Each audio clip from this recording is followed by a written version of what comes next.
부산의 한 고속도로 요금소에서 2억 원의 현금이 든 수송 차량이 도난당했다가 사건 발생 하루 만에 피의자가 붙잡혔었죠. 네, 이승훈 기자가 자세한 내용을 취재했습니다. 피의자가 현금 수송업체에서 일한 직원이었던 것으로 알려졌는데 그러니까 내부 사정만 조금 알아도 이렇게 범행을 저지를 수 있을 만큼 보안이 허술한 건가요? 네. 얼마나 경비가 허술했으면 현금 수송차를 통째로 훔쳐서 달아났겠습니까? 업체가 위반한 규정이 한두 가지가 아니었습니다. 현금을 수송할 때 최소한 한 명은 차량을 지켜야 한다는 지침부터 금고의 비밀번호나 잠금 관리까지 허술하기 짝이 없었습니다. 현금 차량 탈취부터 피의자 검거까지 사건을 따라가 봤습니다. 사건이 일어난 건 오가는 차량마저 드문 새벽 시간입니다. 지난 10일 새벽 3시 반쯤 경부고속도로 부산 요금소 사무실 앞 한 남성이 주차된 차량에 접근하더니 그대로 차를 몰고 달아납니다. 사무실에서 황급히 뛰쳐나온 직원. 하지만 차는 이미 멀리 떠나버린 뒤입니다. 삑 소리가 경적음이 있지 않습니까? 그런 소리를 듣고 뭐지 싶고 내다보니까 이제 차가 이제 움직인 거예요. 아니 차에 사람이 있는데도 왜 저리 가버려요? 그러니까 이제 뭐 사람이 없었다. 우리 오늘 둘밖에 안 왔다. 도난당한 차량은 부산 경남 지역의 고속도로 요금소에서 모은 통행요금을 실어 나르는 현금 수송 차량이었습니다. 차 안에는 이 부산 요금소에 오기 전 이미 8개 요금소를 거치며 수금된 2억여 원의 현금이 들어있었는데요. 2억 1,900만 원의 요금액입니다. 경산하고 그다음에 내려오면서 영천, 경주, 그다음에 쭉 내려와 서울산, 통도사, 양산 이렇게 쭉 거쳐가 내려온 거예요. 뭐 무슨 웬 날벼락이냐 이런 생각만 들고. 신고를 받은 경찰이 차량에 부착된 위치 추적 장치를 이용해 도난당한 차량을 발견한 건 그로부터 약 15분 뒤. 현금 수송 차량은 요금소에서 5km 정도 떨어진 주택가 이면도로에 버려져 있었습니다. 차량 금고 안에 들어있던 8자루의 돈다발은 이미 흔적도 없이 사라진 뒤였는데요. 불과 15분 만에 잠겨있던 차량을 훔치고 금고에 돈까지 빼내 달아난 괴한. 그 탈취했던 다시 아무런 반동이 없는 쪽으로 봐서는 경찰은 아무래도 현금 차량의 이동 경로와 내부 사정을 잘 아는 사람의 범행일 것으로 추정했습니다. 언제 올지도 모르고 현금 수송 차량이고 지나가는 사람이 없습니다. 치밀하게 계획되고 내부 소행이라고 판단되었습니다. 도난 차량이 발견된 장소와 예상 도주로를 샅샅이 뒤지기 시작한 경찰. 마침내 현금 수송 차량에서 빠져나와 어둡고 인적도 없는 주택가 골목을 지나가는 한 남성이 포착됩니다. 그런데 이 남성의 손에는 돈 뭉치는 물론 쇼핑백 하나 들려있지 않았습니다. 8자루나 됐던 돈 뭉치는 다 어디로 간 걸까? 다급해진 경찰은 현금 수송 차량의 이동 경로를 처음부터 다시 역추적하기 시작했습니다.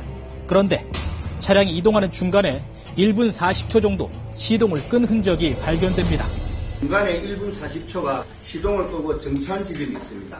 거기에 아마 소래돌 차를 두고 거기에 담아 싣고 차를 멈춘 잠깐의 시간 동안 금고 안에 있던 돈다발이 다른 곳으로 옮겨졌다는 얘기입니다. 실제 도난 차량이 멈춰섰던 곳, 이곳에는 사건 발생 2시간 전인 새벽 1시 반쯤 SUV 차량 한 대가 들어와 주차하고 있었던 것으로 확인됐습니다. 즉시 이 차량의 소유주를 조사한 경찰. 차량을 빌린 26살 설모 씨가 해당 현금 수송업체에서 지난해 말까지 일한 직원이었다는 사실을 알아내면서 수사는 급물살을 타게 됩니다. 나는 현금 차량을 탈취할 계획을 가지고 있다. 언제든지 안 잡힐 마음을 먹고 있다. 2개월간 같이 수송 차량을 운행하면서 수차례 그런 이야기를 들었다는 진술을 받았습니다. 조금 전 경찰의 설명대로라면 피의자는 평소에도 손쉽게 현금 수송 차량을 훔치고 또 달아날 수 있다는 생각을 했던 것으로 보입니다. 이런 자신감의 바탕에는 거액을 다루는 현금 수송업체의 낮은 보안의식이 깔려 있었습니다. 어제 새벽 서울의 한 모텔에 경찰이 들이닥칩니다. 차 주인이 저기 숙박 투숙했냐고 물어봐서 그렇다고 그러니까 검거하러 왔다고. 바깥에서 이제 도주로 처단한다고 했습니다. 차량 안에서는 없어진 돈다발도 발견됐습니다. 다행히 돈은 대부분 회수됐습니다. 범행 하루 만에 경찰에 붙잡힌 피의자 설 씨.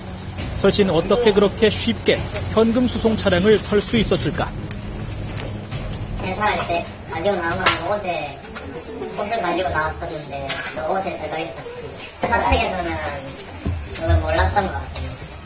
시작해야 이렇게 했으니까.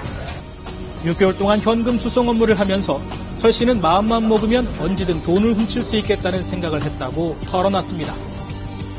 현금 수송 차량에 현금 가져가는 게 쉬웠습니까? 마음만 먹으면 뭐 할 수 있는 것 같습니다. 그거보다 더 쉬운 방법은 있었고요. 설 씨가 이런 생각을 한 바탕에는 업체의 허술한 보안 의식이 있었습니다. 현행법상 현금이나 중요물품을 수송할 때 직원 1명 이상은 차량에 남아 경계 근무를 해야 하지만 사건 당시 해당 업체는 인력 부족을 이유로 차량을 비운 채 2명의 직원이 모두 요금소로 들어가 버렸고 차량 문을 잠그긴 했지만 열쇠를 차 안에 꽂아두기까지 했습니다. 게다가 금고 관리도 허술하기 짝이 없었습니다. 차량 내 금고의 비밀번호도 설 씨가 퇴사하기 전에 쓰던 번호를 그대로 사용하고 있었고 심지어 운전석 쪽으로 난 금고문은 사건 당시에 열려 있었던 것으로 드러났습니다. 운송 차량의 앞뒤 시전 장치가 매우 허술했습니다. 비밀번호도 습관적으로 몇 개월간 계속 사용했고 범행 당시 앞문도 한 3분의 1 열어둔 상태였습니다. 지난 2001년 이후 일어난 현금 수송차 도난 사건은 모두 15건에 이릅니다. 허술한 보안관리 속에 절도의 표적이 되고 있는 현금 수송차. 경찰은 호송경비업체의 보안체계에 문제가 없는지 특별 점검하겠다고 밝혔습니다.